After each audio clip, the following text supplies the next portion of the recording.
Hello, welcome back to another entrepreneurial training section. In this entrepreneurial training section, we shall be talking about another means of making carrot oil. In our previous edition, we've talked about a way of extracting carrot oil, making use of it. This time around, we will not be making use of it in extracting carrot oil. Before we move further, I would love to remind you to subscribe to our channel if you're yet to do so, and also follow us on Facebook if you are yet to do so. Back to today's training. Talk about carrot oil. This method we will not be using it at all. So these are our carrots. You need to wash our carrot. We'll slice it into smaller pieces, and I'm making use of my grinder. You can also make use of your grater. It's easier making use of grinder, but it gives us more perfect solution when you use grater. The difference is this: when you use grinder and you grind very smooth, the smoother it becomes, the better it comes out of it. I'm not adding water to the grinding,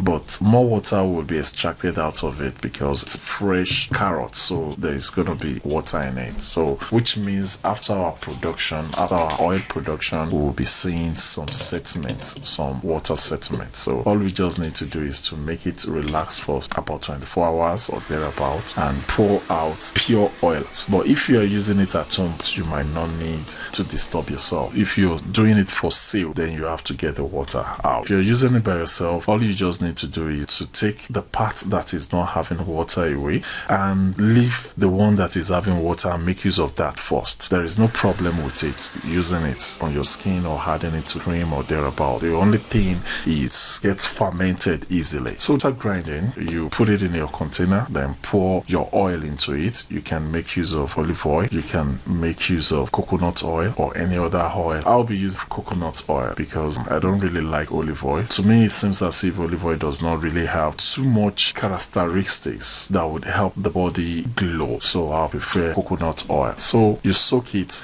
you pour it inside and leave it for about a week or 5 days. This is the 5th day. You find out that it's already forming bubbles, which means the carrot itself has changed look. It's a new dimension. So all you just need to do is to extract the oil from it, to sieve the oil from it. So I'll put a cloth on a container and squeeze the oil into the container. So like I said, you might be seeing water below. Just leave it for a day or maybe 10 hours or thereabout, then remove the outermost part, which is the oil, and leave the water part and make use of it at home. Or if you're using it for soap or other things like cream, you can pour it in. But if you are leaving it to be, if you want to sell pure carrot oil, you need to make it pure. You don't want to sell that water part. But if you are also going to be using it at home, you might leave it like that. But the only thing is that that water part will get ferment easily after staying for months. You realize it gets fermented and it gives you some funny odor which you don't want. Thank you very much. My name remains Prince Yemi Kasali. If you're yet to subscribe to our YouTube channel, kindly do so. And if you're yet to follow us on Facebook, please also do so. Thank you very much.